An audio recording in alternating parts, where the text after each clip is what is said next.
sometimes controversial, always politically incorrect, and pro-life without exception, without compromise, and without apology. It's the Pro-Life America podcast with your hosts, Sarah Waits and the president of Life Dynamics, Mark Crutcher.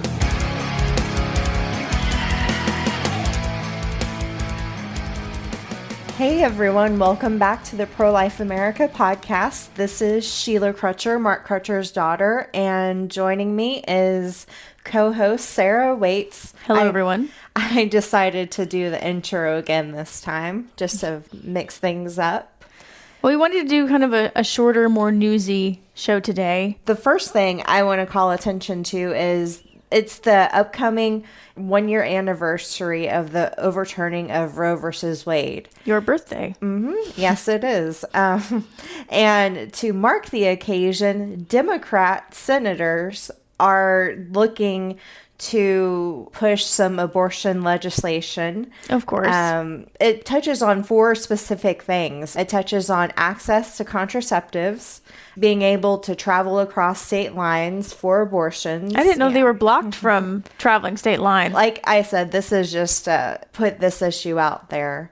And they also want to touch on data privacy and also doctor protection for so-called doctors, really abortionists, protecting them. When they say data privacy, what they mean is specifically the issues of Google searches and that data being protected from law enforcement, and things such as, I remember, and we talked about this on the podcast a while back, they were concerned that fertility trackers, like the apps that you use on your phone to tell you the window that you're most fertile, would be used to track to see if you had had an abortion. And so that's related to all that as well. Yeah, they're wanting to make sure that in states where abortion is not legal, that women's data isn't being able to be tracked, so they have privacy.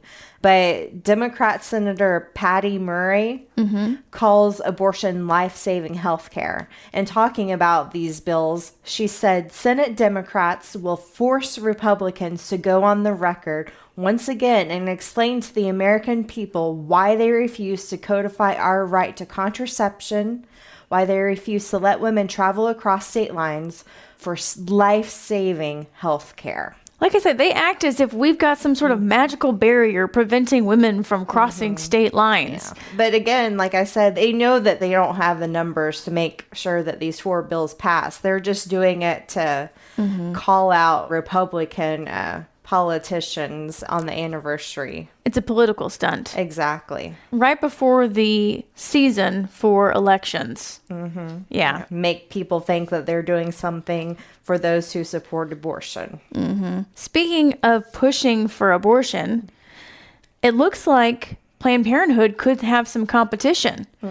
So there is a company or organization called Caraway, and they are a virtual healthcare platform for, quote, mental, physical, and reproductive health care. Their focus is on people aged 18 and 29. So they're looking at Gen Zers. And they have raised $16.75 million. That's Planned Parenthood type money there. Yeah, that's Planned Parenthood type money, exactly. To expand access to medication abortion, as well as offering gender-affirming hormone therapy. Now, currently, they're only offering the estrogen-based hormone therapy. Because of federal restrictions, they're not allowed to do testosterone yet, which I think is interesting. It is. And the funds are also going to basically fuel their expansion into 6 new states. They already have a presence in California, New York, North Carolina, and Ohio. Yeah. So it looks like Planned Parenthood has got some serious competition. Well, this telehealth type stuff, it was there before COVID, but it really expanded during COVID. Absolutely. And especially with the overturning of Roe versus Wade, Planned Parenthood and the abortion industry, they're using telehealth as a way to try to reach those in states where abortion is restricted. And so they're really putting a lot of their peas in a basket or their Yeah. whatever I'll that putting all their saying is. eggs in a basket. Yeah, they're really putting all of their eggs in this basket. They could be putting peas in there too. To try to, continue to expand abortion after all of these states are putting restrictions on it. Well, and also it's better financially for them because instead of having to have the staff for actual abortion procedures, they can have a doctor on a screen talking to a woman and ship out some abortion pills to where she's located. So, and I mean, again, with the gender therapy and stuff, that's following Planned Parenthood too. Planned Parenthood has been doing that. And again, it's not about health care, as they like to say, but it's about profit. And it seems like it's the same way with this company as well. Well, I think it's about profit, but I also think it's about reaching the younger demographic where they think they are. And the numbers show that there's been a spike in people who are seeking out hormone therapies for gender transitions. And so I think this is their way to get in front of them and say, oh, well, while you're here, we've got all these things too, right? Exactly. And talking about young people, there's a 19-year-old female. Her name is, I don't know how you pronounce it. It's Romarian, yeah, I think Logan. She was a former Panda Express cook. She has recently filed a lawsuit claiming that her manager at Panda Express verbally berated and assaulted her after she refused to get an abortion. He had been suggesting that she get an abortion. He had been verbally abusing her. Making derogative comments. Yeah. Exactly. A hostile work environment. She claimed that he assaulted her as she tried to leave after her shift one day. Yeah, tried to physically restrain her from leaving. Exactly. And she said that she complained to upper management and that they did nothing about it. And that afterwards, her manager that she had complained about made her job even more difficult. And so it's one of these cases where it's being biased against pregnancy, it almost sounds like. You have these big corporations who, after Roe versus Wade was overturned, said, hey, we'll pay for your travel costs if you work for us to cross state lines to get an abortion.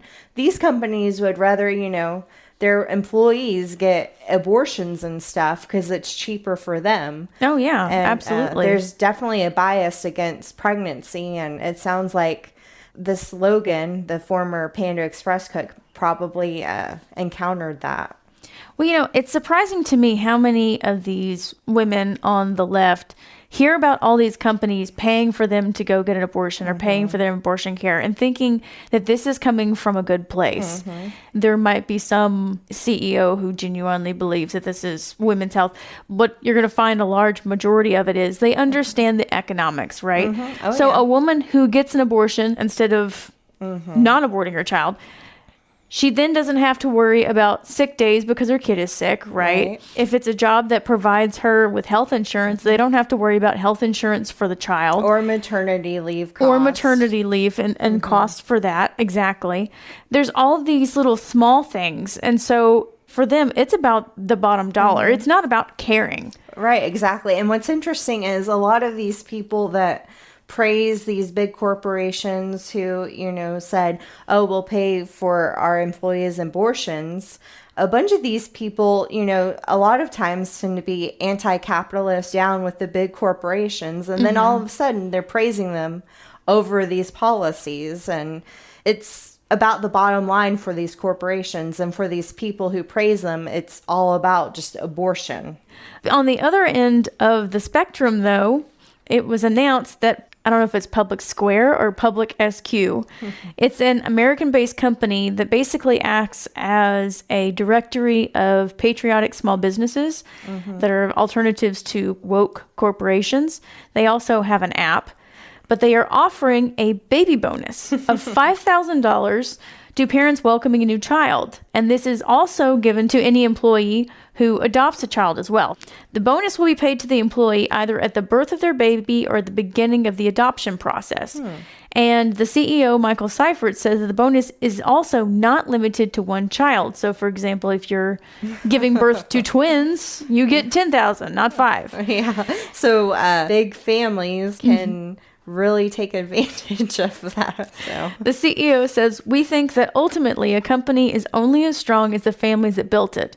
And then for us, we're a pro-family company. We're unashamed about that.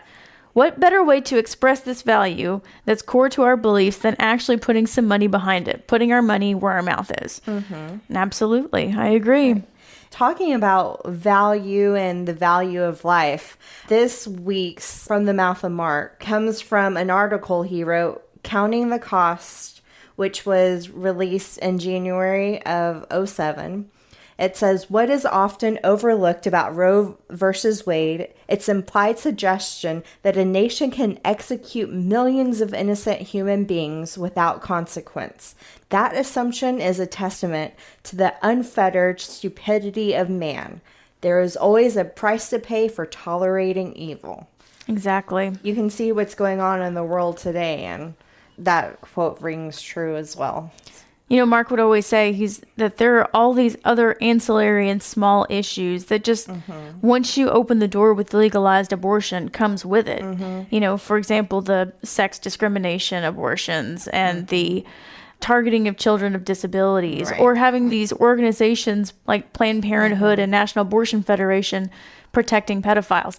All of these things just come along with legal abortion. And if you're going to say we're taking legal abortion, then you have to take all of the gunk that comes with it. Well, not even to the abortion issue, but other political and social issues as well. If you don't have a value of life in your society isn't going to be functioning. It's going to have a lot of corruption and bad things. And that's what we're seeing. Yeah. If you have a suggestion about something you'd like us to discuss, whether it's news or the arguments of the other side, you can always submit it to us at lifedynamics.com/podcast. There's a form right there on the page where we take those and they go straight to our inbox, and we love hearing from you guys. And leave comments and reviews and let us know what you think.